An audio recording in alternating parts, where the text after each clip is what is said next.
Your first camera, how did it get into your hands? And do you remember the first image you actually created? So there's kind of a two-part answer to this question.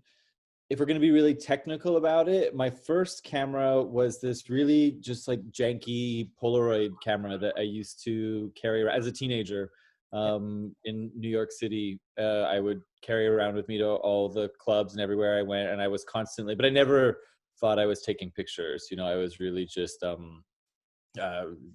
taking pictures of my friends and whatever. And because I grew up mainly in boarding schools, and so I moved around a lot, and the only thing that really was a consistent sort of comfort of home that stayed with me was really these Polaroids that kind of came from like dorm room to apartment to whatever, and it sort of grew over the years. And actually just recently, because I recently moved to Montreal, when I was packing my stuff up, I came across just this giant bag full of hundreds of these really janky but very loved Polar. I mean, there's like random dudes' phone numbers scribbled on them and holes punched through them, like they're worn thin and like teeth biting, and like I mean they've weathered for sure. But I kind of like that. And anyway, so I actually just had them all kind of framed into like a proper thing, so they're back in my life again in a different way. So that would be technically my first camera, but I would have never considered myself taking pictures, if that makes sense, when that was happening. But my real first camera, when I was like playing around with the medium intentionally, was this Olympus point and shoot camera that a friend had given me. And I had just come to Vancouver from New York City, and I was going through a lot of personal stuff at the time. And my best friend, he just gave me a camera, and he's like, just take some pictures. Like, clearly you've got something to say and don't know how to exercise it from your body. So try this. And, before any of the photography art stuff, I was working as a fashion editor and creative director, and I almost exclusively worked with fine art photographers. And so, was able to just kind of woo them out of their happy place and, have them shoot fashion stories. Really, I had very strong opinions about images. So I was really apprehensive about taking I felt like I had no right to take a picture. I'm like, I don't even know how to load film into a camera. And like, I've been so bossy bitch with these really celebrated artists. It's like, oh, the shame of that. And I was like, now I'm going to pick up a camera and just be awful. And so the images that I was taking at the very beginning, I think because I was too scared to really take pictures of people, they were very abstract. At the time, I was really into artists like Uta Barth and like Vic Muniz and Robert Heineken, and it's all sort of very like Robert Frank, like a very sort of in-camera experimental type stuff. And so the very first images I took were of random like light patterns at an aquarium.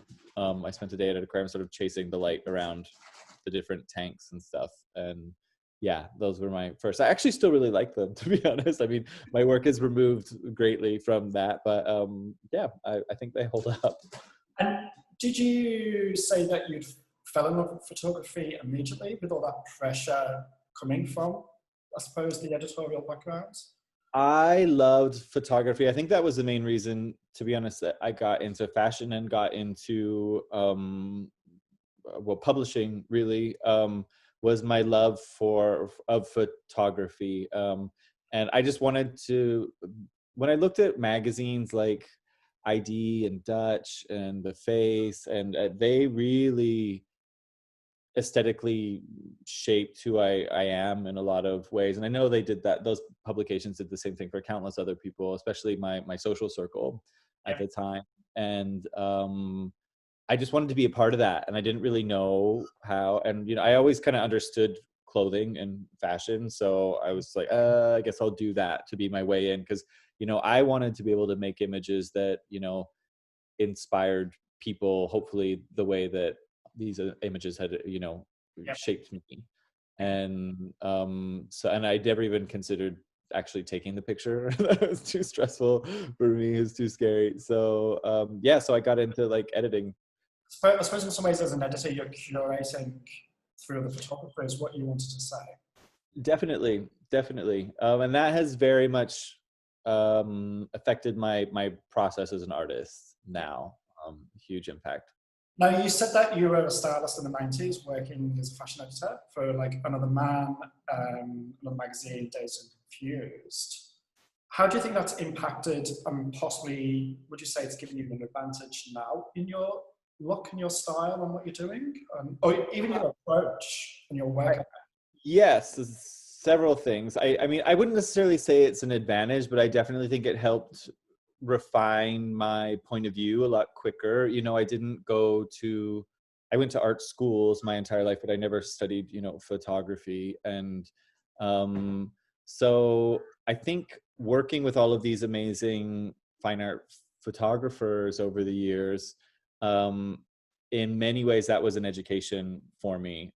So not by no technical stuff, obviously, but just the way they navigated a shoot and an edit, and things to look out for, things to avoid, and really sort of understanding their voice and their point of view, and being committed to it. That's one thing that with the fine art photographers, I found they were much more assertive in making sure that they were represented properly, even though it's in a commercial context, than the straight up commercial fashion photographers. So yeah, that I think I learned a lot through that, but I think I also learned what I really didn't like when I would occasionally work with the more commercial photographers. Something that just frustrated the hell out of me was this obsession with technicalities of everything. Just like they would spend hours and hours laboring over like the perfect light, and truth, I couldn't fucking see a difference, and just like splitting hairs. And by the time it came to actually like make the image, everyone's energy was just so flat and stagnant, because we've just been waiting around for forever. And I would see all of these moments happening with a model just drinking a soda or whatever mundane thing, but I would see these moments. I'm like, that's the shot. Like, you're missing it while you're so obsessed with, making these perfect lights. You're missing these moments. And so as a photographer now, I'm very, in certain ways, haphazard about the technical stuff, and I more chase moments. And so ultimately the way that I shoot tends to be quite fast. It's a very sort of quick pace. I'm like documenting sort of an exchange as it's happening, and then, but my editing process is very meditative and drawn out. It's interesting. One of my friends, who's very technically competent photographer, calls me the most technically incompetent photographer that he knows, but somehow you still manage to do it. And I'm like, I just don't think about the technical side. It bores me. So your voice, it's that thing which you read everywhere, like, find your voice, that crap, which I sort of, it's overused, but how would you describe your creative voice? Just pause for 1 second on this thing about not being technical photographers. I used to really beat myself up about that, especially when I'd go into a camera shop to buy film or something, and I would just get read for filth from the guy selling the cameras. I'm like, I don't know, like, I push the button and it happens. But then I started watching a lot of just interviews with other, fine art photographers who I really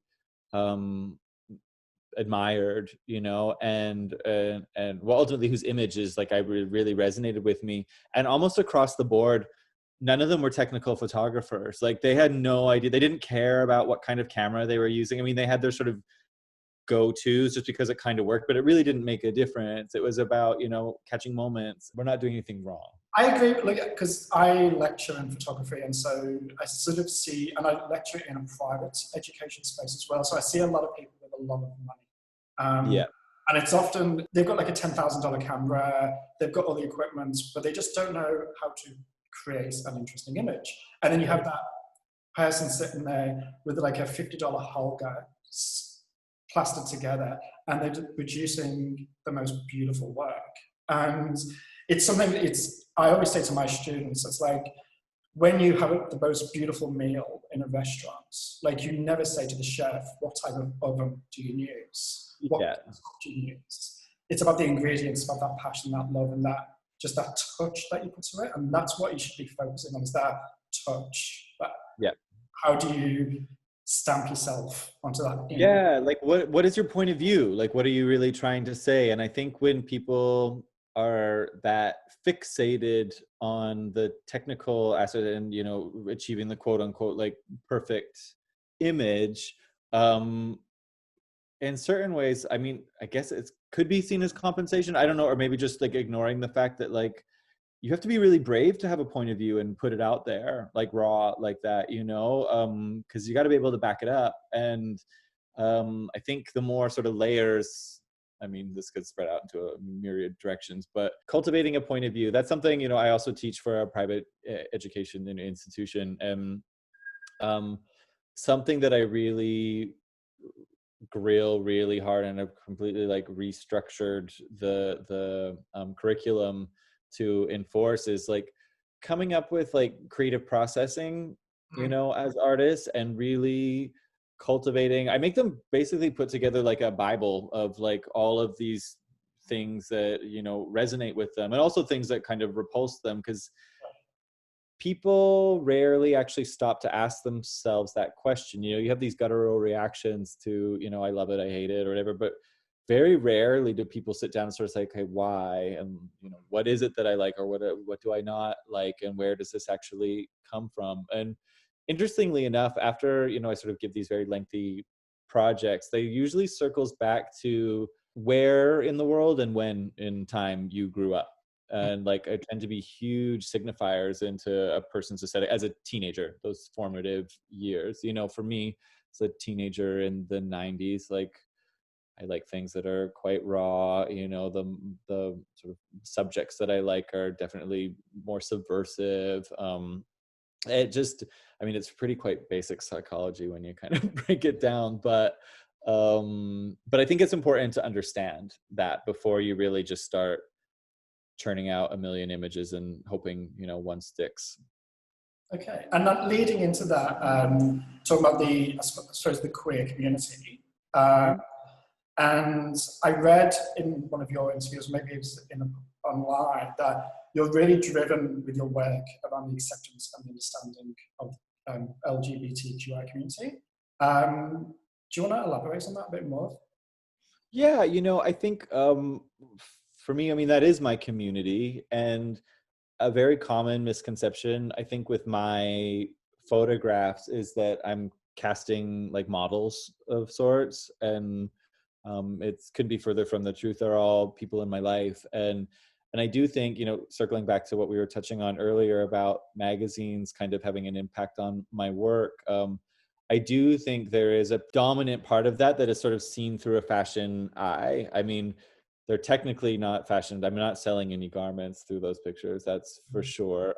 But I think the way that my brain naturally sort of wants to see people is coming back into that fashion thing, and as well as my background as a ballet dancer, you know, that sort of movement and shape. But you know, I want to, you know, share the people in my life. I think they're just the most magical, wonderful people, and feel so fortunate to know them and get to share these experiences with them. And I want you know, other people in the world to see how beautiful and special they are. So I can understand how they can come off sort of fashiony and but ultimately they're not. And so for me, it's a bit of a slippery slope, I think, because again, I have to have a relationship with the people. They have to also want to be, you know, photographed. That's another thing. No one's being coerced into doing it. And so, you know, that really limits the pool of people that you can shoot. And the danger of kind of being lumped in as like you're giving a representation of a subculture or whatever, is, if that is truly like the forefront mission of the project, you know, then that needs to be reflected, the diversity in, you know, age, gender, race, everything, and needs to be shown. And um, that, I mean, that part is hugely important to me, but I'm not going to tokenize anybody, I think. So yeah, but I do want our community to, I just get more of the spotlight finally, to be honest. I think it's time, and it's happening for sure. Oh, I totally agree with you. And I suppose young queer and gay photographers out there, what advice would you give them? Uh, I mean, I guess it depends on the sort of route where they're looking to go. Um, One, I would say shoot everybody that you have access to. You know, that trope or whatever, that old saying, youth is wasted on the young. You know, like it's true. Like, even I look back at these Polaroids of myself and my friends, and I'm like, we were so beautiful. Like, what? And you know, and we all just thought we were trolls. You know, and like, and I look back at it now, and I see, you know, younger people, and I have a lot of, you know, younger friends, and they have that same little gremlin in their head. I'm just like, you're all so beautiful and magical. Like, document it while it's there, you know, and fresh. But I would also suggest that, and this also takes time to cultivate, but really listening to your instinct about who your collaborators are. You know, I think when you're trying to start, we have a tendency to just want to say yes to everything. And, you know, every single time when there was that sort of thing in my gut that was like, this isn't gonna jive, like, it's not a shared sensibility, like, but I was like, you know, don't be judgmental, like, maybe it'll be great. And so you know, I bore my way through it, and every time it was a flop, and like I could see that like tension in the images, and not in a good way. And I think if younger people going down this path were a little more confident in like saying no when that doesn't seem to line up with where they want to go, they'd be better off for it. And I think also like quality over quantity is also another maybe lesson that comes with age. But yeah, if I could go back in time and really lecture myself, I would say those. Actually, if there is something you would tell your young self, what would it be? I mean, this is so like fortune cookie, you know, cheesy, but like literally, I would just boil it down to like, if you're terrified, like if you're scared, which is, I mean, I'm the poster child for fear, you know, but like the scarier it is those are the things you have to be doing. Because I mean, not that I have regrets or anything, but there are definitely moments throughout my life where I made certain decisions where I really question where I would have gone as a result. And every single time, the choice that didn't seem like the optimal one, it was purely out of fear of not measuring up or flopping or whatever. And I would give myself a little confidence boost with that. And if, you know, you can flop, it's part of it, you know. You're supposed to. It's making those mistakes and Yeah, taking risks, you know. up, as I say. It's the most Yeah. so now you are the creative director of a fashion school in Vancouver, is that correct? I'm the executive director of the design department there. Brilliant. Yeah. So that sounds like a pretty full-on job. So how do you balance your personal factors and paying the mortgage, as you say? One, I have a really amazing boss. It's a very charmed opportunity. She's been very respectful. Very respectful of my outside projects, and obviously how they fuel me and how important they are to me. And they make me a better asset for the school for sure. And so she's been very generous with her flexibility on how I manage my schedule, and very experimental styles of working to make sure that I'm satiating both things. And you know, for quite a while I would work for full time for 3 months, and then every 3 months I'd have 3 weeks off to go just like purely make art or exhibit or do whatever. So because my problem actually isn't really the time, it's splitting my focus, I would say. Like I'm I'm good with time management, but just because I've set out 3 hours to like do art stuff, that doesn't necessarily, my brain is going to like immediately switch off and switch gears Yeah. from, you know, educator, mentor, manager person into that headspace. It's like you need to decompress and breathe, and that has been the real tricky part, trying to carve out that time. Do you find as well, like it's with your personal practice, maybe earlier on in your career, because I struggled with this when I was sort of working as an educator and then trying to balance my personal practice, and I sort of at times felt it was indulgence, my personal practice, to be just spending time on myself, researching and writing and creating work, and I was like, is this actually a job? And then I'd go back to my education job and get paid. So that was a struggle for me, and to sort of overcome. How do you feel that? I do. How did you come to terms with it? Yeah. Or have you? Oh, I've got a very supportive partner now, and a very supportive, I suppose I've surrounded myself by practicing artists now, who actually say this is work, and it's interesting. I've trained myself in small ways that when I go home, I talk about my practice to my partner as if it's a job.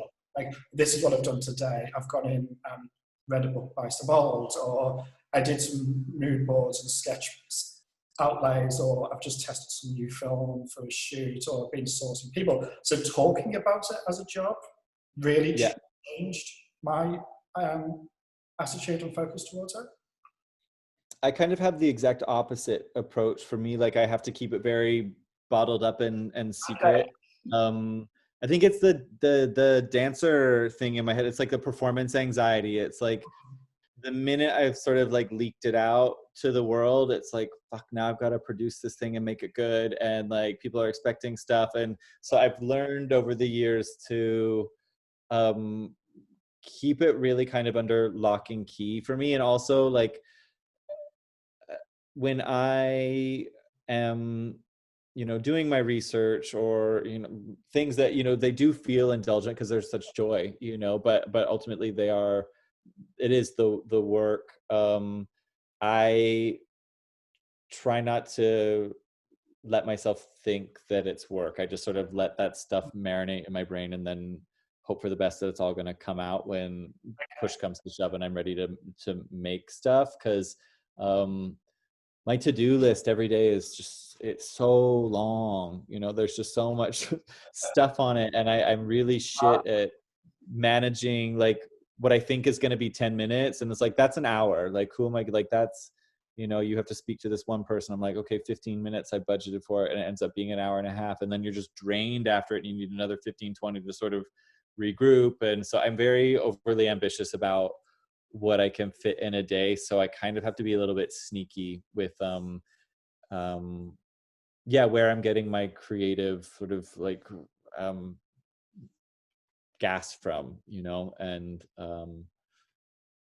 but it's working. I think I've found, when I finally come to terms, the fact that like everything I'm doing influences my work in some way or another. And I just sort of have to trust that hasn't let me down yet, you know, especially starting out in ballet, and like, it just, you know, all of my eggs in one very fragile basket. And when that didn't work out, I was like, what a fucking waste. Like, I have so much catching up to do. And it wasn't until I started actually taking pictures that it really became evident, just like how much my years as a dancer, you know, inform my pictures, and my photos would be totally different had I not, you know, done that thing. And so even though the work might not come in handy right now, I've been through the cycle enough to know that it's gonna be useful to me at some point. It's interesting. I actually studied fashion when I first left school. Oh, nice. So I come from a fashion background, and growing up in Liverpool in the UK, which is a very working class city, I saw fashion as my escape. Like, I remember just growing up and seeing all these designers and photographers and models, and I just saw that world, and I was like, okay, this is the way that I can escape from my town. And so And then I found a fashion college, which was in Liverpool. But I was like, okay, this is the path to get out. Do you know what I mean? Yeah. And as soon as I finished fashion, I was like, that's when I fell in love with photography. It was joy. But I think that connection of looking at models and looking at fashion and looking at how clothes sit and the style really informs my photography now, because I look at all those details and I'll see like a pillow or a cloth on a bed. I'm like, oh my God, move that sheet. It's not sitting right. So it all informs each other and helps later. Absolutely. It is like, it's, when I try and teach styling to people, the most succinct way I can kind of describe it to people, in my opinion, if you're doing it well, it's like you're painting with clothes, like that, and so many, it's not about, oh, this is a cool jacket, and so I put it in, more often than not, it's just the fuggliest pieces just look absolutely incredible in an image, and the most amazing clothes, like, they don't really translate at all. And it's about understanding how those different textures, silhouettes, colors, patterns, whatever, and how they balance in an image and work together or not, and how something, to your point of like a pillow, can really throw off an entire image. And I think I'm very thankful for the fashion background for that exact little eye trick. Yeah, but I mean, I love fashion. I mean, I've always loved fashion. I think I always will love fashion. I mean, there's definitely issues, like sort of ethical issues I have with the commerce side of things, and that really, I think when things were ending for me as a stylist is when that really kind of became apparent, where I was like, oh, I'm not selling dreams or aspirations anymore. I'm selling jumpers.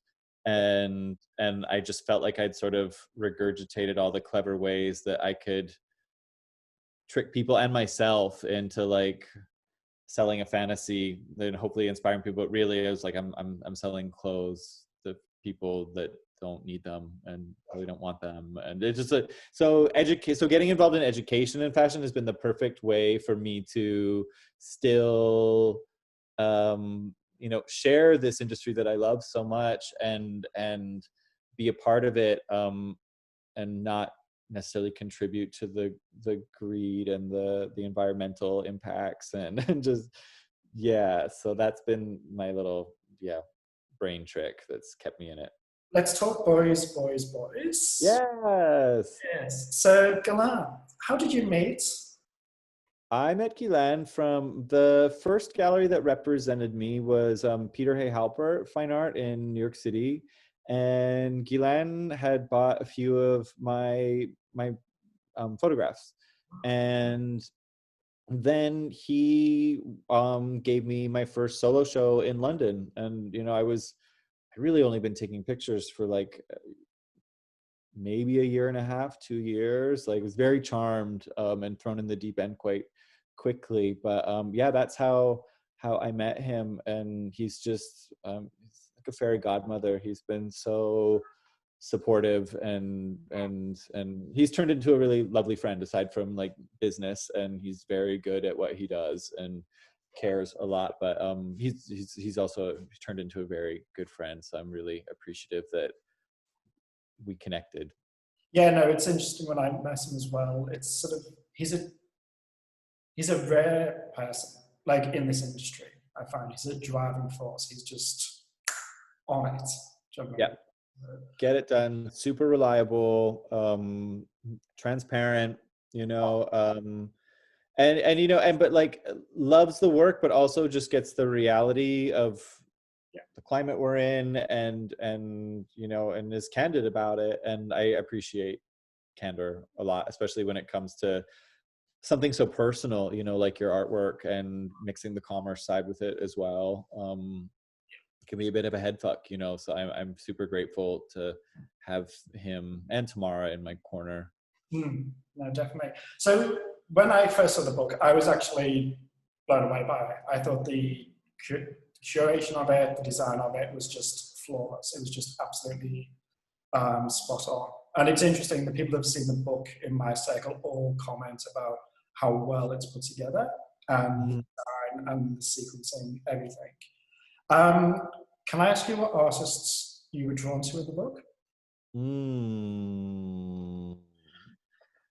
Stuart Sanford is always a big one of mine. Florian Hetz, I think, would also be Mm-hmm.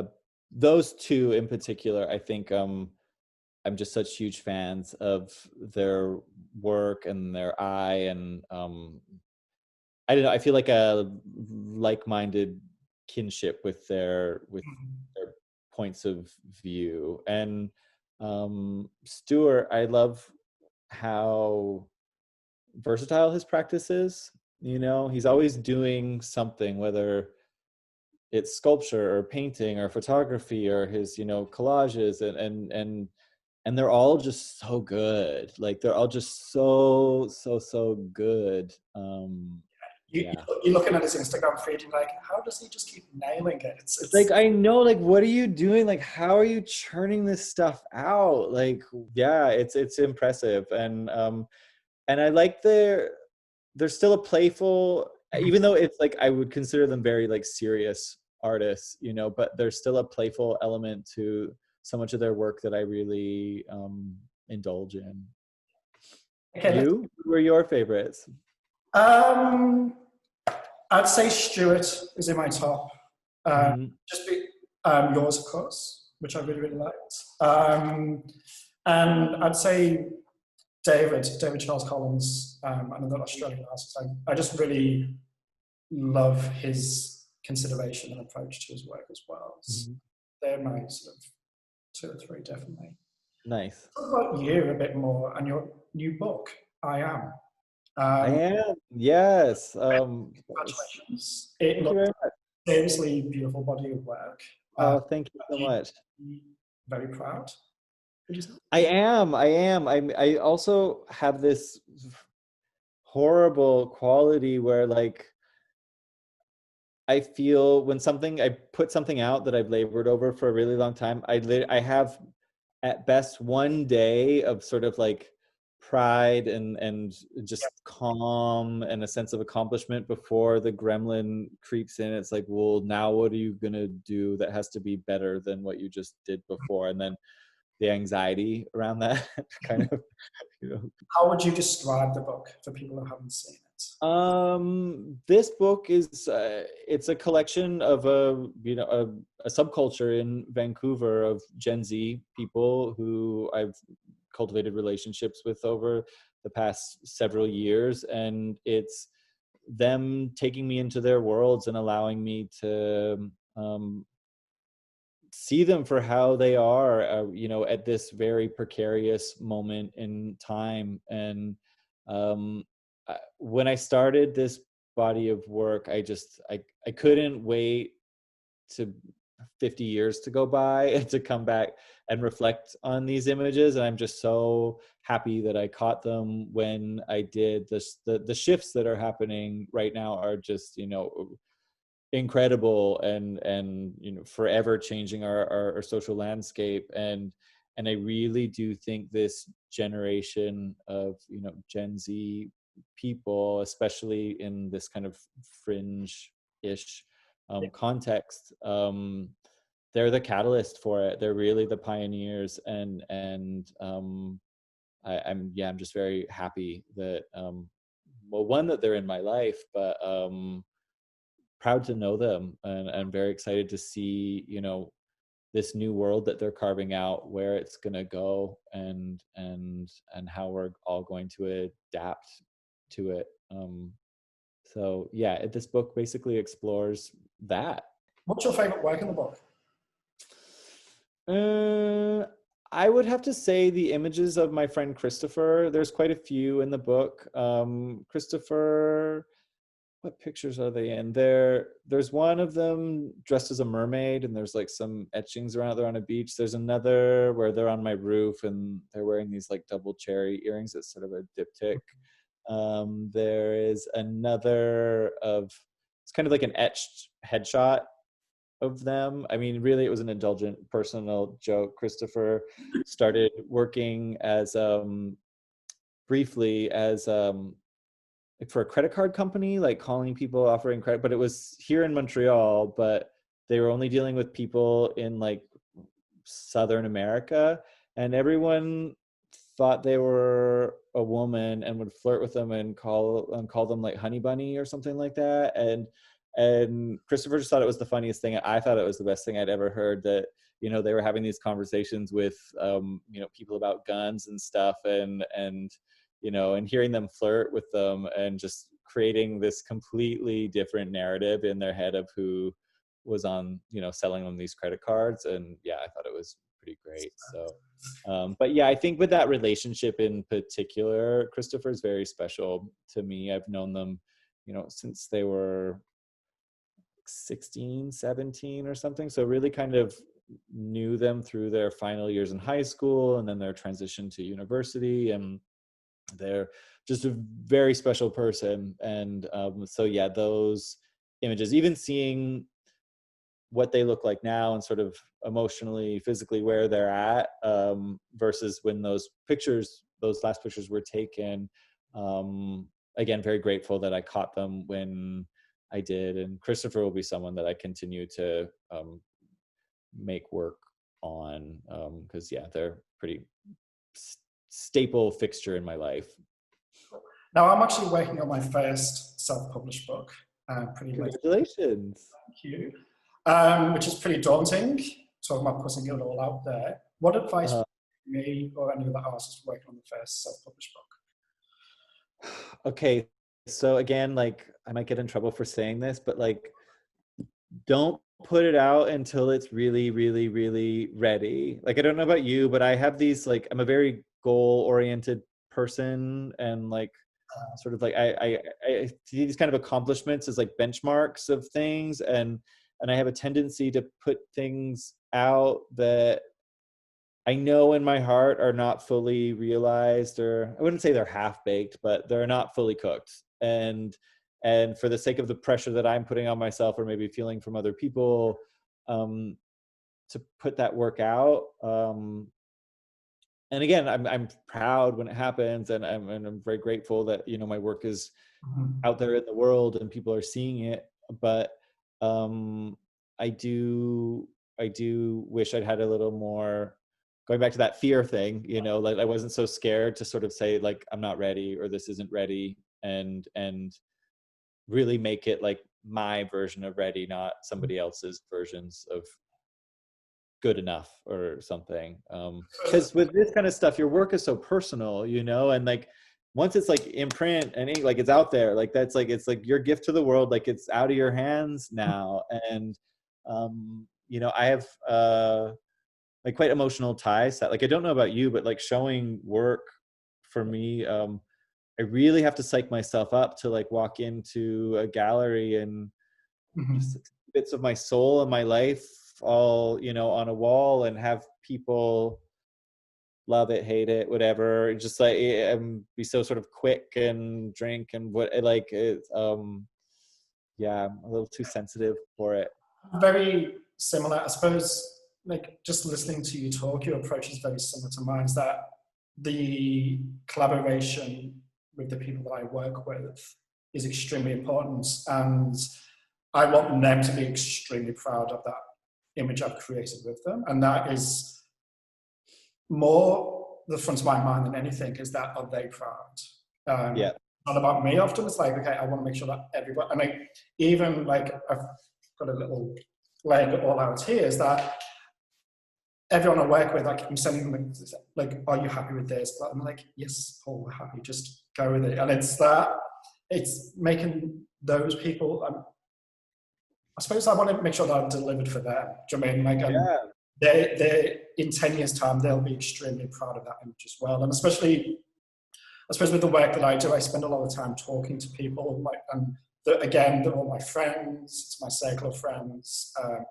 I'll spend weeks and months talking to them about the work, and then for them to, I suppose, collaborate with me and get naked and trust me with that, I find it a huge honor. Like, it's such a, and I respect it so much that I just want to make sure that I've delivered for them.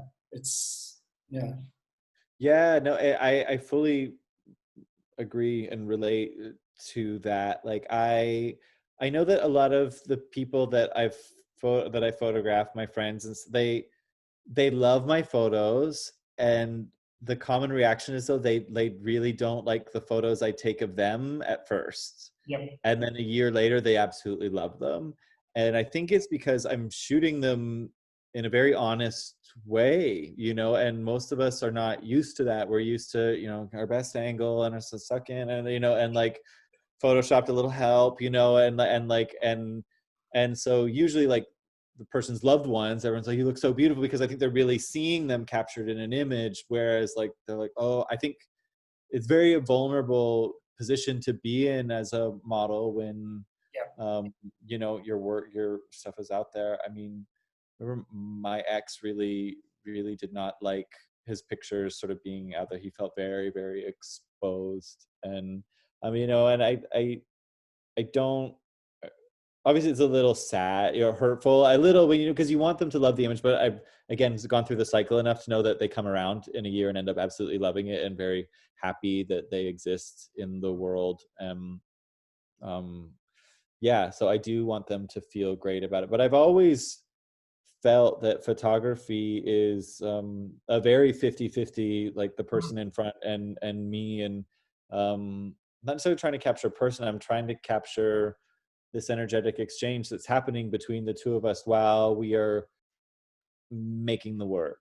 And sometimes, I'll have people who reach out and, they want to be photographed or something. And they all sort of want a narrative of like, what's going to happen, like what's the mood board, what's the this, and I can never really give them an answer, because they look at my pictures and they do in many ways look quite stylized, but they're not. Like, I hope what I do is I create these environments and sort of let things organically unfold, and I document them. And so even if someone who I'm photographing is typically very boisterous or whatever, if they're having a kind of morose, slow day, like, I let the pictures go that way, and nothing is forced. And so that's also another big risk, I think, for someone who's like being photographed is, there's really like no control over sort of how they're going to be seen. I mean, obviously they see the pictures and approve them before they go out into the world, of course, but really it's a trust thing. It's a big trust thing. And I'm very grateful that they trust me, that people trust me. Yeah, sometimes like, do you really want to do this? No, it's all good. Print sales. For me, when people are buying works, I'm like, look, and they often question the price, like, why is it so expensive and all that type of stuff. And I'm like, look, for me, in my language, I say that you're supporting an artist and you're investing in their career.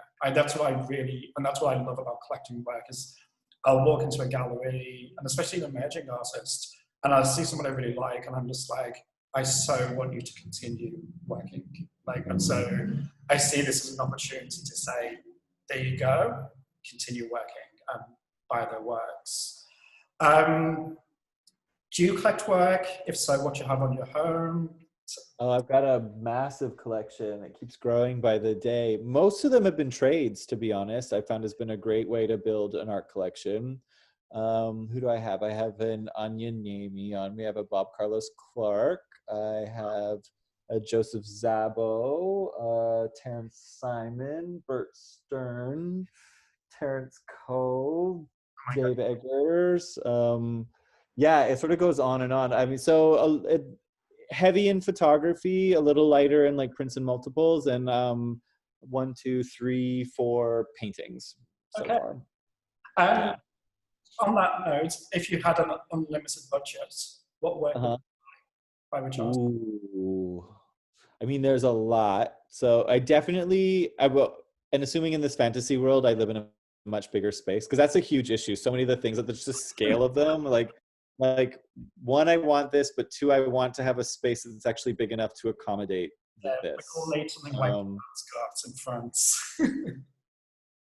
Exactly. Like I Philip Lorca de Corsia, I would love one of his from the Pole Dancers series.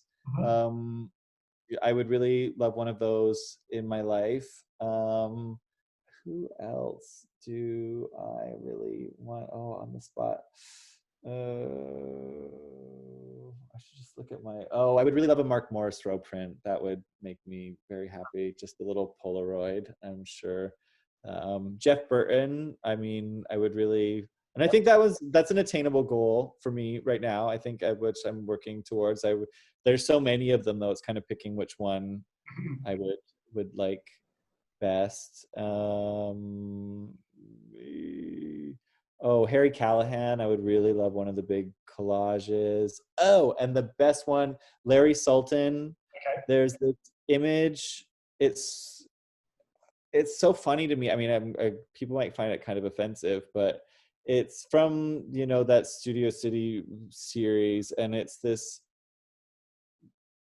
It looks like a lesbian bomb, basically. Like it's the only way I can really kind of describe it. It's beautiful. Like it's in, obviously one of these very ornate kind of rooms, and there's just like this baby blue wall and this ornate fireplace and this velvet blue couch, and it's this woman, and she's sitting on this beautiful chair, and her legs are spread open, and there must be like 6 other women kind of all crowded around, just like exploring her vagina, I guess. And I don't know, I'm just obsessed with the image. I love it so much. So I would really like that. List. Yeah. What would you buy if you had your art heist? Mine has always been a Nan Golden. I've always wanted a Nan Golden. It's just sort of when I was trying to break and being a photographer, she was always the artist that I was always drawn back to be driven. So being Nan Golden. Do you have a particular image? There's a few of hers that I would really, really, really love. I play this game with myself a lot, like which Nan Golden. Let me think. The one where she's jerking off her boyfriend in bed. That one. Because I wrote about that in my master's thesis a bit. Oh, did you?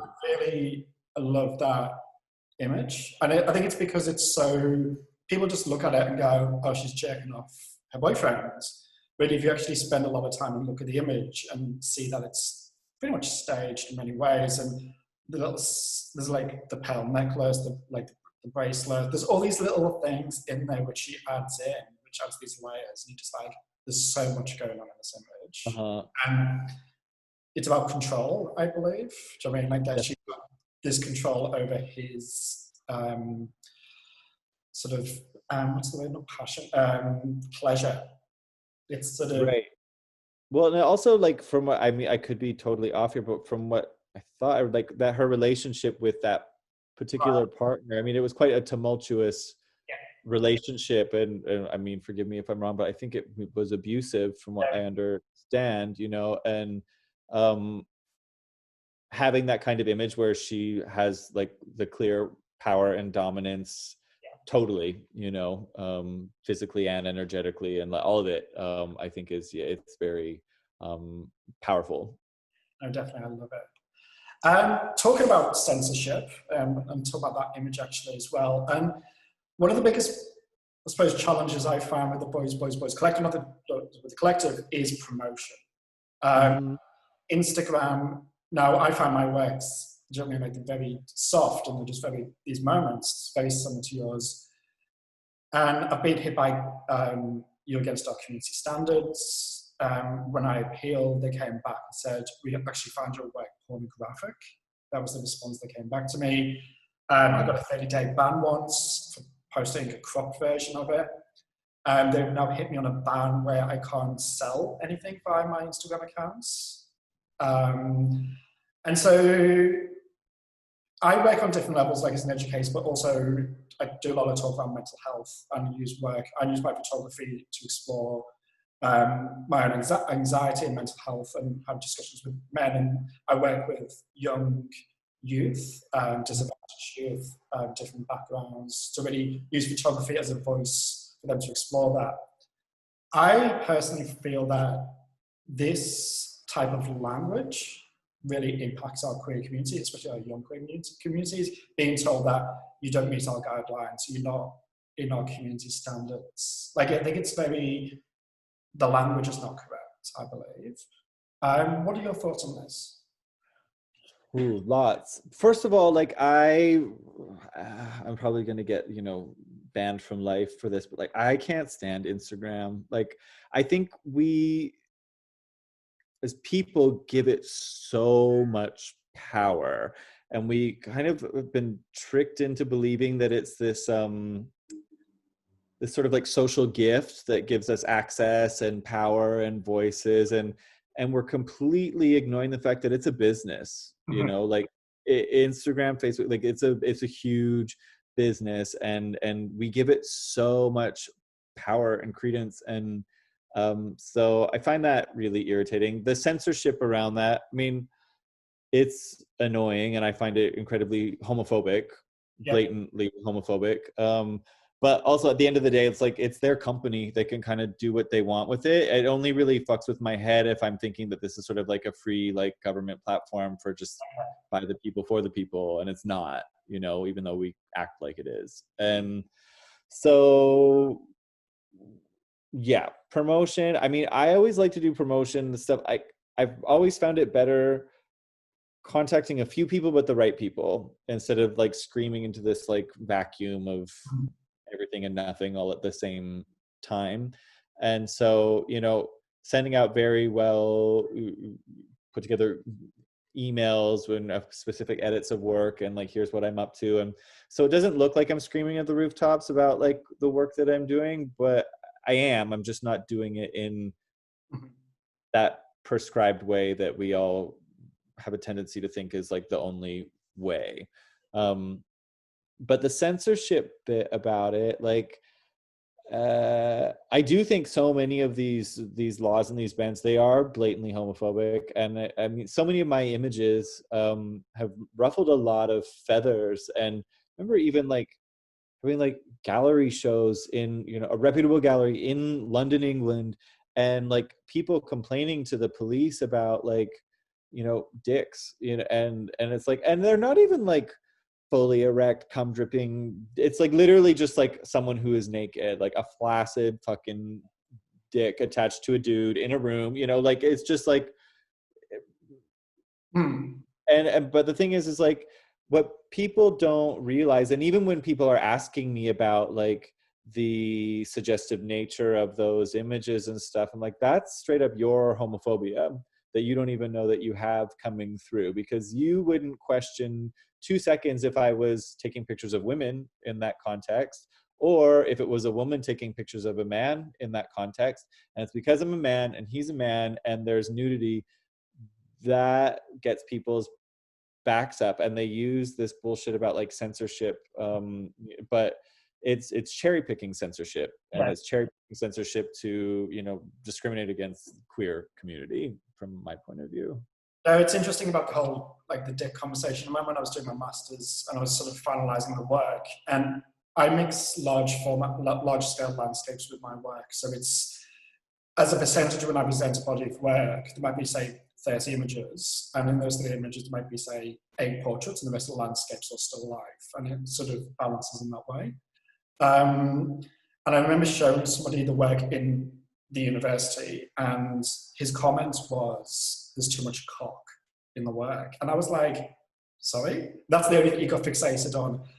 And then I remember my supervisor went, "If it was women and it was breasts and vaginas, you wouldn't have made that comment.